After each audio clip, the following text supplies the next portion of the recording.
हमारी आज की कहानी का नाम है कब्रिस्तान। थोड़ा समय निकालकर इस कहानी को अंत तक जरूर सुनिएगा।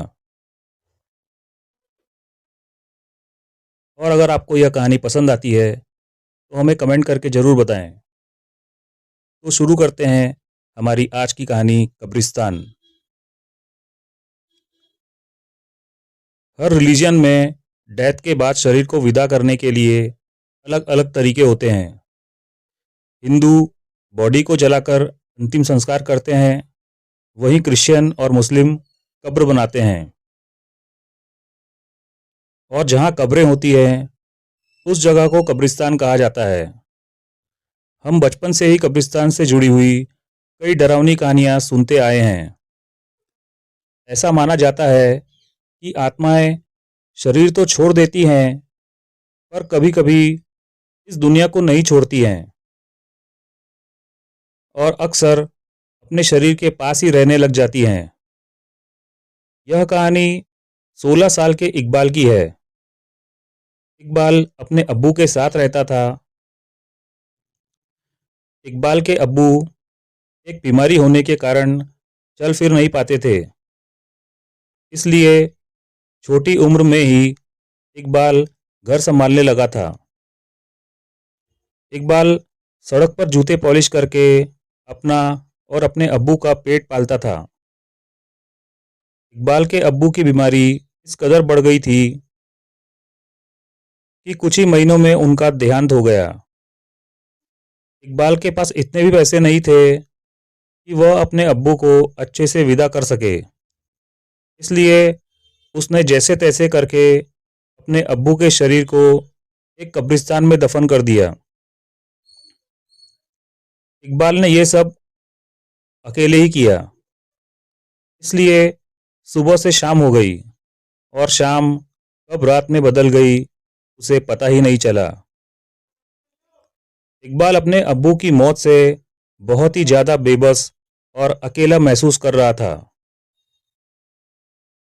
उसे समझ ही नहीं आ रहा था कि आखिर वह अब क्या करेगा।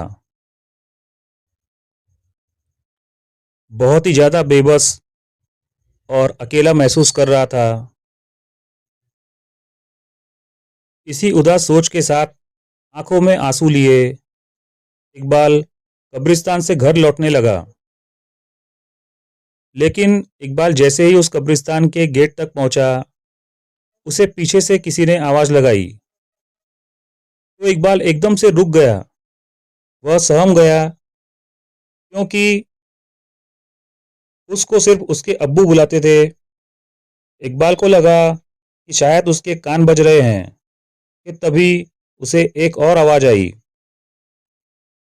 उसने कहा था कि इक्कू, मुझे बहुत प्यास आने लगी है बेटे, बेटा जरा पानी पिला दो। अब इकबाल के रोंगटे खड़े हो गए थे। यह आवाज़ उसके अब्बू की ही थी। वह पीछे मुड़ा और जोर से चिल्लाया, अब्बू। उसके सामने बस एक खामोश कब्र थी और कुछ नहीं। इकबाल फिर से चिल्लाया, अब्बू, अब्बू क्या मुझे सुन सकते हो? सामने से कोई आवाज़ नहीं आई। इकबाल को लगने लगा था कि शायद उसे अपने अब्बू की कुछ ज़्यादा ही याद आ रही है और अब्बू की आवाज़ बस उसके ख्याल हैं और कुछ नहीं। वह अपना मन पक्का करके जैसे ही वापस जाने के लिए मुड़ा तो वह दंग रह गया।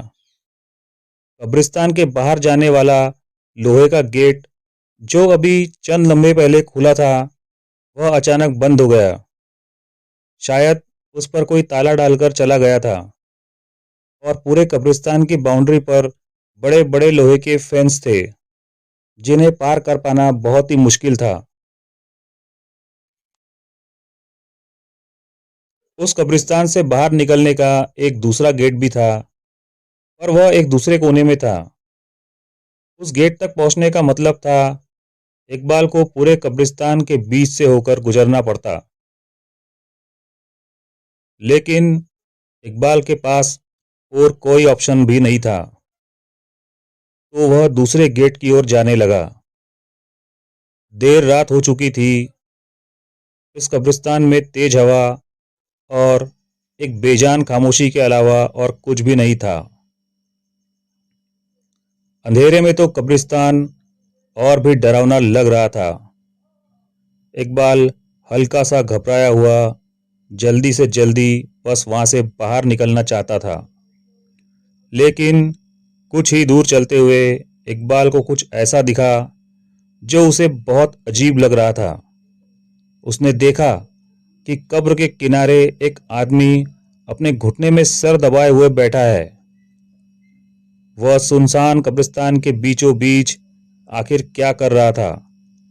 यह सवाल इकबाल का पीछा नहीं छोड़ रहा था। इकबाल ने उस आदमी को आवाज दी और उस आदमी ने कोई जवाब नहीं दिया। इकबाल धीरे धीरे उस आदमी के करीब गया। उसके नजदीक जाकर इकबाल ने जैसे ही उस आदमी की पीठ पर अपना हाथ रखा, उस आदमी ने अपना सर उठाया और देखते ही देखते उसकी गर्दन उल्टी हो गई। उस आदमी का चेहरा बेहद भयानक था और वह अपनी लाल आंखों से गुस्से में इकबाल को देखने लगा। इकबाल उस आदमी को देखते ही जोर से चीखा और उस जगह से भागा। वह बिना कुछ सोचे समझे बस भागता रहा और कुछ दूर जाकर एक पेड़ से सटकर बैठ गया। इकबाल ने देखा उससे उसकी रूह कांप गई थी। उस आदमी का भयानक चेहरा इकबाल भूल ही नहीं पा रहा था। इकबाल में अब इतनी भी हिम्मत नहीं थी कि वह उठकर एक कदम भी और चल पाए, इसलिए वह उसी पेड़ से चिपक कर बैठ गया और सुबह का इंतजार करने लगा।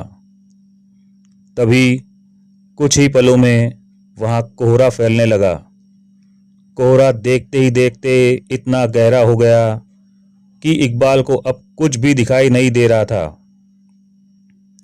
तभी उस कोहरे में इकबाल को एक औरत की परछाई दिखी जो तेजी से उसके सामने से निकली। इससे पहले इकबाल कुछ समझ पाता, उसे उस कोहरे में एक बच्चा भागता हुआ दिखा।